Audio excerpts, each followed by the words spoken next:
इस बार हिमाचल प्रदेश में विधानसभा के चुनाव हुए, कांग्रेस पार्टी अपने एक बड़े नेता जिनका देहांत हो गया, 6 बार मुख्यमंत्री रहे, उनके बगैर चुनाव लड़ा और बहुत नजदीकी मुकाबले में सामने खड़ी है। कहा जा रहा था कि राज बदलेगा या रिवाज बदलेगा, किसके सर पे होगा ताज, कौन करेगा राज, क्या है हिमाचल का राज। आइए बात करते हैं हिम का ताज।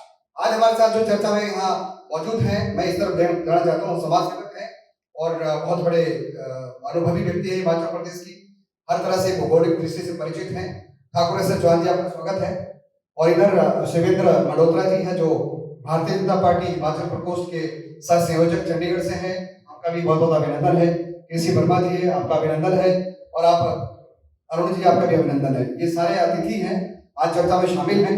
आइए बात करते हैं कि हिमाचल प्रदेश के जो चुनाव परिणाम है, कांग्रेस पार्टी के पास बड़ा चेहरा नहीं था, लेकिन चुनाव में चुनौती दी है और परिणाम में अब बढ़त बनाए हुए हैं। सत्ता पक्ष पार्टी के पास बड़े चेहरे, बड़ा नेता, लेकिन फिलहाल बहुत बैकफुट की ओर आ रही है। जी, क्या कारण रहा चौहान साहब? बड़ा नेता नहीं है कांग्रेस के पास, लेकिन फिर भी बढ़त बनाए हुए। जी, हिमाचल के जागरूक मतदाता नेताओं के व्यक्तित्व से प्रभावित होने की बजाय काम का आकलन करते हैं। वो जो पार्टियां अपने चुनावी घोषणा पत्र में वायदे करती हैं, वो देखती हैं उनमें से कौन कितने पूरे कर पाया।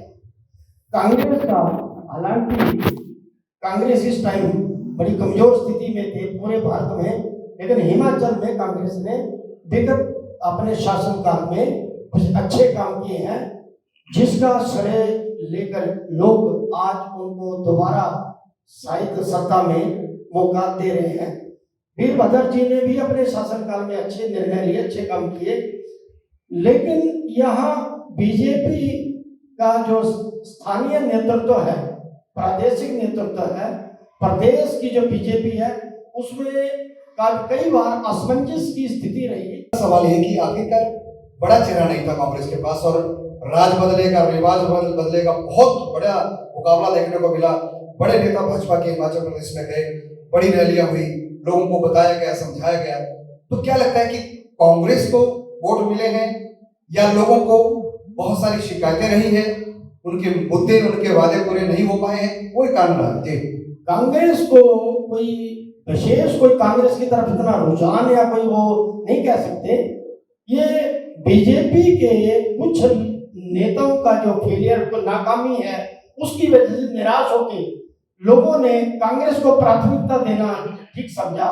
और वैसे हिमाचल की जनता को मैं बधाई देता हूँ, वो मुफ्त के लालच में जो आम आदमी पार्टी ने भी उनको कई वो दिए थे प्रलोभन तरफ, उसमें नहीं आए।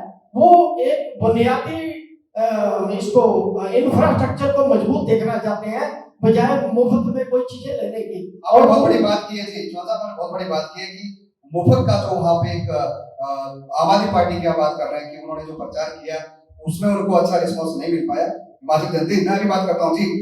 शिवेंद्र जी, आपका स्वागत है और जानना चाहते हैं कि भारतीय जनता पार्टी जो सत्ता पक्ष पार्टी है, ऐसा क्या कारण रहा कि सत्ता पक्ष में होने के बाद बड़े चेहरे, बड़े नेता हिमाचल में गए, लेकिन जो शुरुआती रुझान है, मैं उसकी बात करूं, अभी ये रुझानों को नीचे हो सकते हैं, यहाँ फाइनल नहीं है, लेकिन जो शुरुआती रुझान है 11:30 बजे तक में कांग्रेस 38 सीटों पर लीड कर रही है और भाजपा 27 सीटों पर लीड कर रही है। क्या कारण है इसका?